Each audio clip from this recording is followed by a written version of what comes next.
Have you ever had anything bring you to the point that you wasn't sure if you could get out of this?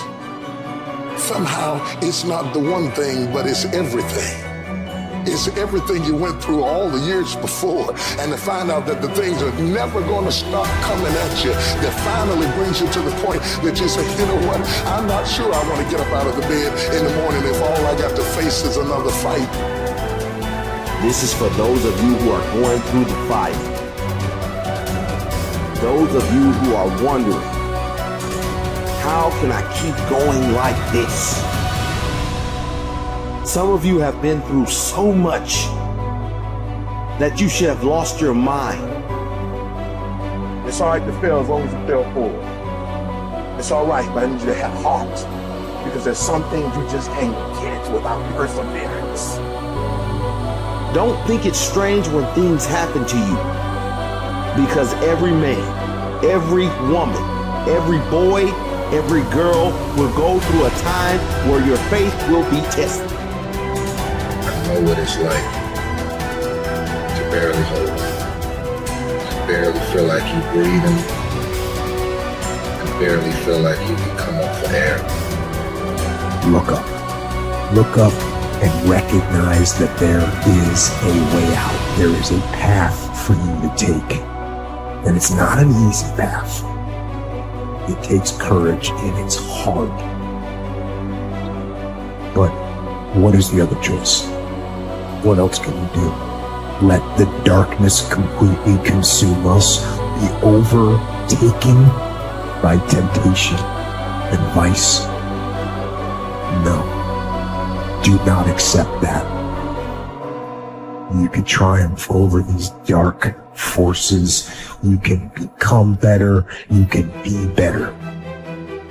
You got more than you think. You can do more than you think. You can go further than you think. You can have more than you think. And stop blaming somebody else over what you don't have. It's time for you to know what you got in your hand. Stand up for your dreams. Stand up for what you want in your life. Decide that your life is so meaningful to you, that you love you and you love life so much that you're going to stand up for what you believe in, because you can fall for anything. And so by being committed to everything that I started, I finished it. It built a certain type of spirit. It built a certain type of mentality. And so now I couldn't quit even if I wanted to. I couldn't stop even if I wanted to. I had too much sweat equity in my life and everything that I was doing. When it gets tough, I'm gonna press my way. When I get tired, I'm gonna press my way. When it's not convenient, I'm gonna press my way. When my heart is broken, I'm gonna press my way. When I'm rejected, I'm gonna press my way. When I'm broke, I'm gonna press my way. When I'm despaired, I'm gonna press my way. You would just believe that your day coming, that the sacrifices you are making today, they gonna pay off. But if you do not believe, it ain't gonna happen. So I need you to work on your faith. I need you to wake up every day and say, today ain't today, but my day coming. And I will not give up until I get to that day. I will not stop. I will not give up. I will not give in until my day comes.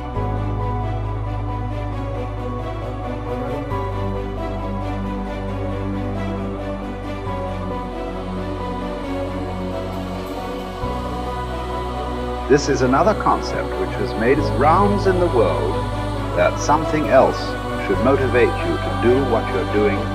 If what you are doing is significant enough, you don't need any other thing to motivate you. If what you are doing is truly significant to life, why do you need another motivation to make that happen?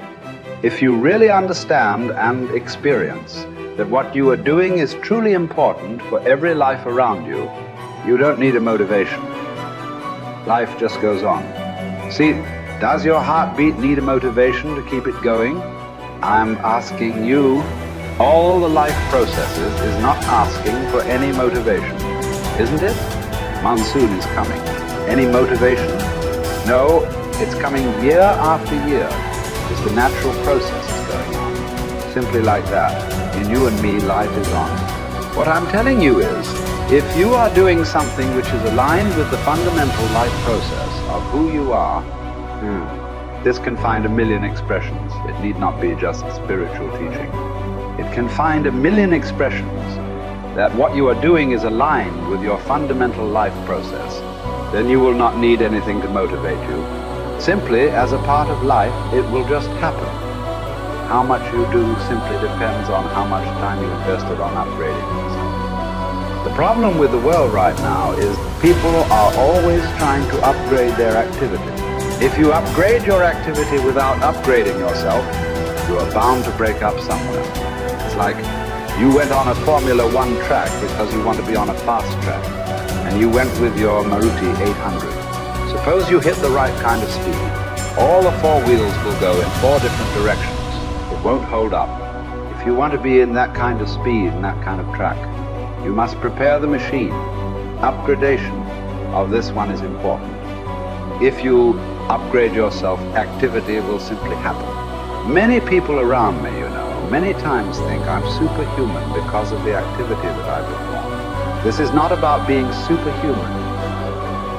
If you explore the possibilities of being human, if you explore the possibilities of the immensity of being human, you will realize you don't have to be a superhuman. Being human itself is super. So you will not need any external drive or some other inspiration.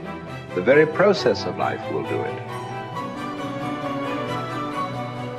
It turns out 95% of who we are by our midlife is a set of memorized behaviors, unconscious habits, hardwired thoughts and attitudes, conditioned emotions that are so familiar to us that it doesn't even feel like fear, or it doesn't feel like sadness. It's just who we are. It usually takes crisis or trauma or disease or diagnosis or the lowest point in your life where you're knocked to your knees. And for that moment, you actually have a view of yourself outside of yourself. You can see yourself from a different state. The facade, the whole illusion is over. And that's when a person really begins to think about what they've been thinking about. They begin to notice how they speak or how they act. And I think they begin to pay attention to those feelings on a more regular and conscious basis. And the word meditation, I looked this up because when I started my journey, I'm very scientifically minded. The word meditation, the symbol means to become familiar with. So then the first step to change, if you wanted to create a new life, you have to change.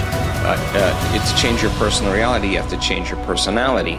And the first step is consciousness or becoming aware.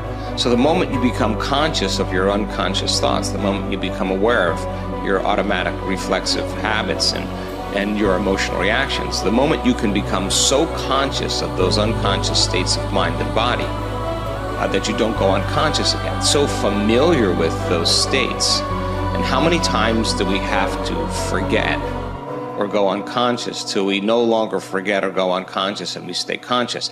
That's lighting a match in a dark place. And most people, when they do meditation, they actually think, when those voices come up and when the chatter starts and those emotions start, they actually think that they're doing their meditation wrong. And I want them to know that they're actually doing it right, because you're coming up against those thoughts that slip by your awareness unnoticed or unchecked by many people. You all of a sudden catch how you speak. And people say, if I really want to be happy, let's think about this.